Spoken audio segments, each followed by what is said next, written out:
And yeah, I'm showing you guys this place, so we're gonna read it. Whoa, Mario didn't make his normal noise. Yep, let us begin.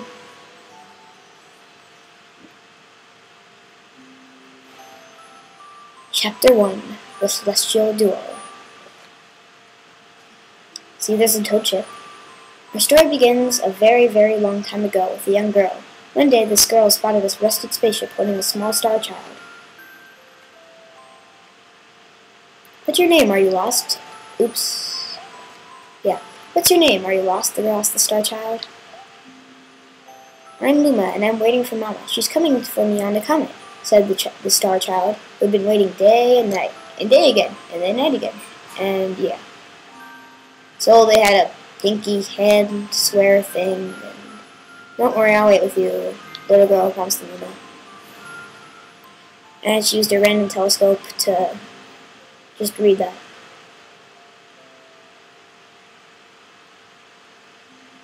I'm not going to read that for you. If we stay here looking much longer, I'll be an old baby soon. But then she became an old baby. Why don't we go out there and find your mother ourselves?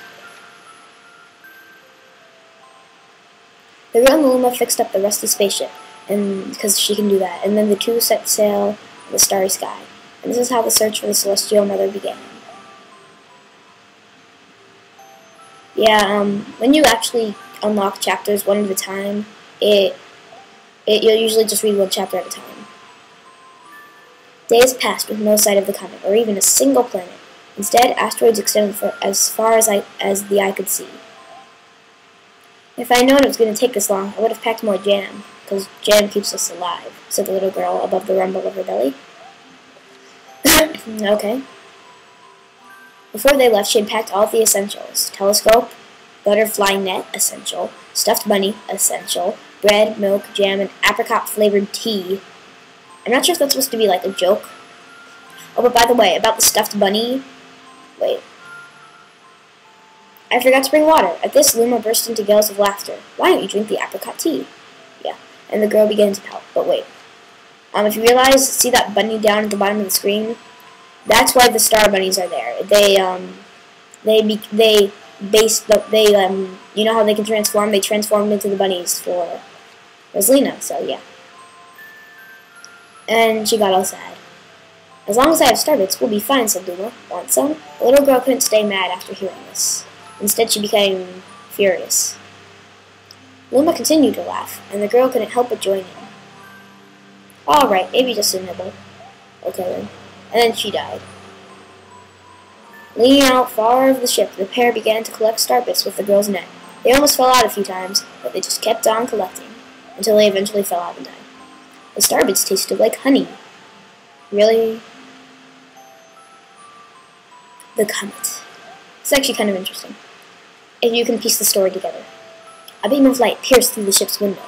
Thinking it was the morning sun, the girl peered through the window, only to find a turquoise-blue comet shimmering at her. The little girl shook the sleeping Luma awake and shouted excitedly, "We have to get to that comet." The pair descended on the comet and found that it was made of ice. They looked high and low, but Luma's nether was nowhere to be found. Exhausted, the little girl sat down with a flop, utterly unable to take another step. Look! Peering down at the icy ground where Luma was pointing, the girl suddenly noticed clusters of starbits encased in the ice. Pretty good, huh? Finding starbits is my specialty, said Luma, beaming. There's ice here, but it's so warm. I bet there's water here, too. The two decided to stay on the comet for a while. Riding the turquoise comet, the pair continued their search for Luma's mother.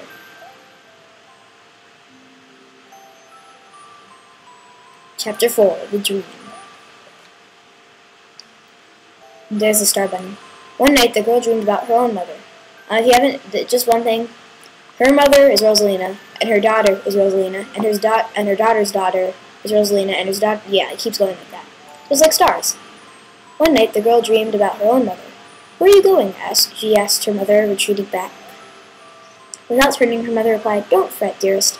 I'm not going anywhere. I'm always watching over you, like the sun in the day and the moon in the night." That's a kind of funny picture. A wave of sadness washed over the girl. "What about when it rains and I can't see the sun or moon?" Her mother thought for a moment before responding. As you can tell, it looks exactly like Rosalina. "I will turn into a star in the clouds and wait for your tears to dry." Interesting. When she awoke, the girl's face was damp with tears. "You have starbits in your eyes," said Luma to the girl. "Let me eat them." No. Wiping her face, the girl replied, "These are tears, not starbits. I'm crying because I'll never see my mother ever again." At this, Luma began to cry too. "Mama, oh mama, wah!" The pair traveled through the starry skies, and though they encountered many other comets, not one of them held Luma's mother. Luma was despondent. Ooh, big words. Now, Luma, the rain clouds won't go away if you keep crying," the girl said, giving Luma a squeeze. And then he exploded and threw up. I'll give you a present if you stop." The girl closed her eyes and said gently, "I'll take care of you." With these words, she felt a small spark in her heart. By the way, one thing, if you didn't notice, at the beginning of the game, Peach gives Mario the Luma that gives him the ability to spin. So, yeah. It's not the same Luma. There's a bunch of Lumas that are that's like that. Or no, her Luma was, somehow got to Peach, and then, yeah. "The kitchen will go here, and the library will go over there," the girl said busily to herself. "We'll put the gate here. What's going on here?" Ever since the girl took Luma under her care, she'd been bustling about at a feverish pace. It's a lot of work, but it's worth it to make a happy home. It turned out that the starbits weren't the only things buried in the ice. There were tools and furniture unlike anything they had ever seen, and the girl used them to build a home. Looking at the completed house, Luma remarked, "Don't you think it's awfully big for just the two of us? With a library, bedroom, kitchen, fountain, and gate, it was certainly spacious, but still, something seemed to be missing." "If only my father, brother, and mother were here," the girl said wistfully. "Indeed." The phone is ringing. Indeed, the house was too large for its two small residents. That night, clutching her favorite stuffed bunny close to her heart, the girl fell asleep in the starship. Chapter 6. Friends. Then, one day, when the girl sat sipping tea, a tiny apricot planet appeared on the horizon. Also, she's sipping apricot tea, that's kind of interesting. From this planet, another Luma of the same color emerged. "Do you two know each other?" the girl asked the two Lumas gleefully. Despite the girl's excitement, they seemed uneasy. Yeah, they look so funny. The two Lumas neither drew closer nor backed away from each other. Instead, they just stared. "You're fat," said one. "You're ugly," said the other. No. Then one Luma broke the silence. "My mama!" At once, the apricot Luma parroted back, "My mama! My mama!" And then they all started a musical number. "My mama! My mama!" The two Lumas began to dance around the girl frantically, and neither showed any sign of stopping. The girl was so charmed by this adorable scene that she couldn't help but laugh, and that's when something very strange happened. The Lumas attacked! Suddenly, more Lumas began to pop out from the apricot planet. They were different colors, but all of them shouted the same thing. "My mama! My mama!" The sight of all the shouting Lumas only made the girl laugh harder. "What am I going to do with all these children?" The Lumas just stared blankly as she doubled over laughing. Yeah. "I guess we'll have to name each and every one of you. You'll be Luma number 1, you'll be Luma, you'll be Luma, you'll be Luma number 3, you'll be Luma number 7. Yeah. Tomorrow, once she had finished naming them all, she would begin moving all the Lumas into the new house. Chapter 7, The Telescope. If you don't realize, the telescope is in the terrace. After seeing their 100th comet, a sudden thought popped into the girl's head. I wonder if my home planet is still as blue as it was.